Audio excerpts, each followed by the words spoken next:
Assalamualaikum warahmatullahi wabarakatuh. Berjumpa kembali dengan Pak Jajang dalam pelajaran seni budaya. Kita masih membahas tentang sejarah perjuangan dakwah Rasulullah Sallallahu Alaihi Wasallam.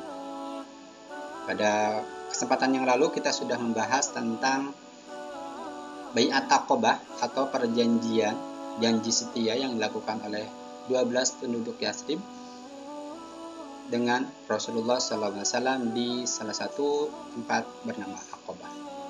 Nah, pada kesempatan kali ini kita akan melanjutkan ke Bai'at Aqabah yang kedua. Seperti yang pernah kita bahas bahwa Bai'at Aqabah yang pertama itu terjadi pada tahun ke-12 setelah kenabian. Nah, 1 tahun berikutnya, tepatnya pada musim haji di tahun ke-13 setelah kenabian, jamaah haji mengalami lonjakan yang luar biasa. Di antara jamaah haji tersebut, sejumlah 75 orang, laki-laki dan perempuan, datang untuk menemui Rasulullah SAW.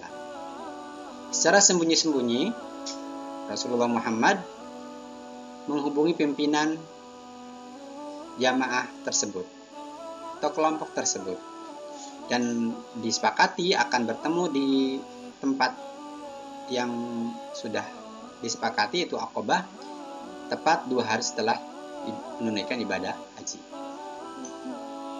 Nah, Muslim Yathrib berusaha menjaga kerahasiaan pertemuan tersebut yang dilakukan di kegelapan malam. Ketika mereka sampai di Aqabah, para laki-laki dan perempuan menaiki gunung untuk menunggu kedatangan Rasulullah SAW. Sementara itu Rasulullah SAW datang bersama pamannya Abbas bin Abdul Muthalib, yang saat itu beliau belum memeluk Islam, masih memeluk agama kaumnya. Ya. Namun beliau ingin menghadiri urusan yang akan diikuti oleh keponakan tersebut. Nah, setelah majelis dipersiapkan, pembicaraan pun dimulai untuk mengesahkan perjanjian persekutuan agama dan militer tersebut. Yang pertama kali berbicara adalah Abbas bin Abdul Muthalib, paman Rasulullah. Dia berbicara untuk menjelaskan kepada mereka secara gamblang tentang konsekuensi atau akibat yang akan mereka pikul dengan diadakannya persekutuan atau perjanjian tersebut. Nah, Abbas berkata, "Wahai kaum Hujrat, Muhammad berasal dari kami. Sebagaimana yang kalian ketahui, kaum kami masih yang satu pandangan dengan kami telah melarangnya. Padahal dia dibanggakan oleh kaumnya dan dilindungi di negerinya. Tetapi dia justru hanya berpihak kepada kalian dan menjumpai kalian pada saat itu." Nah, Abbas melanjutkan pembicaraannya. "Jika kalian dapat memenuhi apa yang kalian ajak padanya dan dapat melindunginya dari orang-orang yang menentangnya, maka itu hak kalian. Itu resiko kalian yang akan kalian tanggung." Itu yang pertama. Nah, akan tetapi jika kalian justru akan menyerahkan dirinya dan menghinakannya setelah dia keluar menyongsong kalian, maka dari sekarang tinggalkanlah dia. Karena sesungguhnya dia masih dibanggakan dan diberi perlindungan oleh kaum di negerinya. Dengan tegas Abbas bin Abdul Muthalib berbicara dengan orang-orang Yathrib tersebut. Setelah mendengarkan ceramah Abbas, salah seorang dari laki-laki orang Yathrib tersebut berkata, "Kami telah mendengar apa yang telah engkau sampaikan, wahai Abbas. Karena itu berbicaralah wahai Rasulullah. Ambillah untuk dirimu dan Rabbmu apa yang engkau sukai." Nah, pernyataan ini menunjukkan kaum Ansor yang telah memiliki tekad yang bulat, keberanian yang tinggi, serta iman yang kuat dan keikhlasan di dalam mengemban tanggung jawab yang besar ini. Sekaligus dampak-dampaknya yang serius yang akan mereka tanggung. Setelah itu Rasulullah SAW memberikan penjelasannya kepada mereka. Kemudian terjadilah pembaiatan tersebut.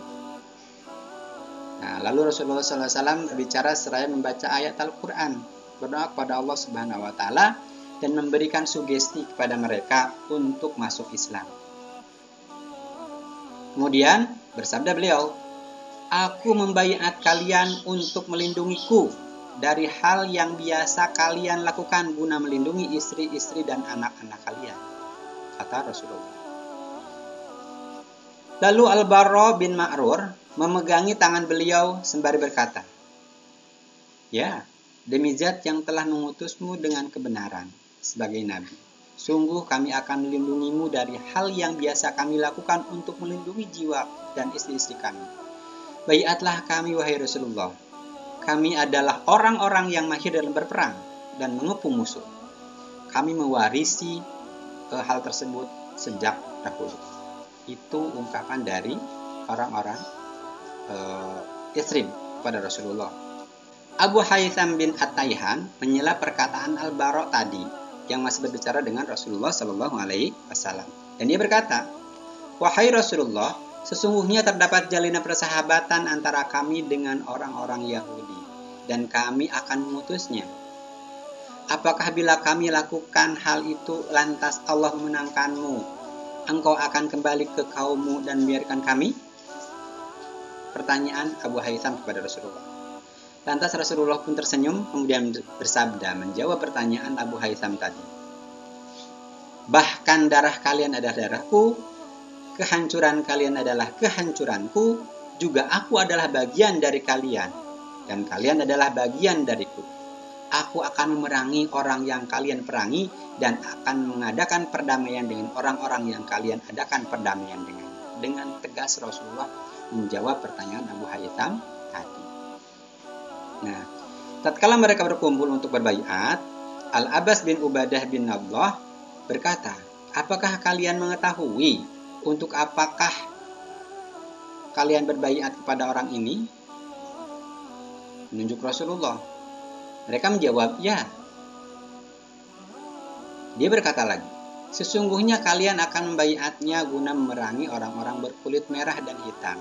Jika kalian nantinya melihat bahwa bila harta kalian musnah karena tertimpa musibah dan para pemuka kalian dibunuh akan menyerahkannya, demi Allah, bila kalian lakukan itu mulai dari sekarang akan menjadi kehinaan bagi kalian di dunia dan akhirat. Nah, sebaliknya, jika kalian nantinya melihat akan mampu menepati janji apa yang kalian ajak dia kepadanya, sekalipun harta musnah dan para pemuka kalian terbunuh, maka ambillah dia. Sebab demi Allah, hal itu adalah baik buat kalian di dunia dan akhirat. Ini penegasan dari Al-Abbas bin Ubadah bin Nadlah sebelum dilakukannya pembaiatan, meyakinkan kembali kepada para jamaah tersebut. Jamaah berkata, menjawab pertanyaan Al-Abbas tadi, kalau begitu kami akan mengambilnya, sekalipun harta kami ditimpa musibah dan para pemuka terbunuh karena. Wahai Rasulullah, apa imbalannya terhadap hal itu bila mana kami dapat menepatinya? Mereka bertanya kepada Rasulullah. Jawab Rasulullah, surga. Lalu mereka berkata, bentangkan tanganmu. Kemudian Rasulullah membentangkan tangannya, lantas mereka pun membaiatnya. Nah, dalam salah satu riwayat Jabir, dia berkata, maka kami berdiri untuk membaiatnya. Lalu As'ad bin Zurarah yang merupakan orang yang paling muda dari 70 peserta tersebut memegang tangan beliau. Setelah proses selesai, Rasulullah SAW meminta agar dipilih 12 orang kepala kaum untuk menjadi pemimpin bagi kaum mereka, yang bertujuan untuk mengemban tanggung jawab terhadap mereka dalam melaksanakan poin-poin baiat tersebut. Seketika itu juga pemilihan dilaksanakan dan mereka yang terpilih terdiri dari 9 orang dari suku Khazraj dan 3 orang dari suku Aus. Pemilihan para pemimpin terpilih tersebut selesai, Nabi Muhammad SAW mengambil perjanjian lain terhadap mereka ini sebagai para pemimpin pilihan yang diserahi tanggung jawab. Beliau bersabda kepada mereka, kalian bertanggung jawab terhadap kaum kalian sebagaimana pertanggungjawaban kaum Hawariyin terhadap Isa bin Maryam. Sedangkan aku adalah penanggung jawab bagi kaumku, yakni kaum muslimin. Mereka menjawab dan berkata, Iya. Nah, itu adalah kisah singkat tentang sejarah Baiat Aqabah atau janji setia di Aqabah yang kedua. Yang mana di dalam Baiat Aqabah yang kedua ini terdapat beberapa poin. Yang pertama adalah untuk mendengar dan taat pada Rasul dalam kondisi semangat maupun dalam kondisi malas atau dalam kondisi sedang kurang semangat.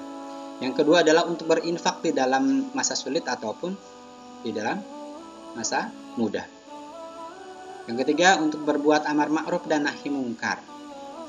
Sedangkan yang keempat adalah untuk senantiasa tegar di jalan Allah, tidak terpengaruh dengan celaan orang lain selama dilakukan di jalan Allah Subhanahu wa taala.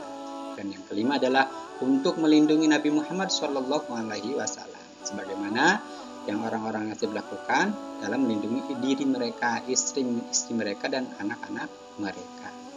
Demikianlah penjelasan singkat tentang Baiat Aqabah, semoga banyak manfaatnya. Sebelum ditutup, Bapak kembali mengingatkan, jaga kesehatan, jaga kondisi karena pandemi belum berakhir, ya. Lakukan terus 3M, memakai masker, mencuci tangan dengan sabun sebelum atau sesudah melakukan aktivitas, dan menjaga jarak ketika kita berada di kerumunan. Semoga ikhtiar tersebut dapat membantu pemerintah dalam mencegah dan memutus mata rantai penyebaran virus COVID-19. Semoga ini segera berlalu. Amin ya rabbal alamin. Sekian, kita tutup dengan hamdalah. Alhamdulillahirabbil alamin. Wallahu a'lam bishawab. Wassalamualaikum warahmatullahi wabarakatuh.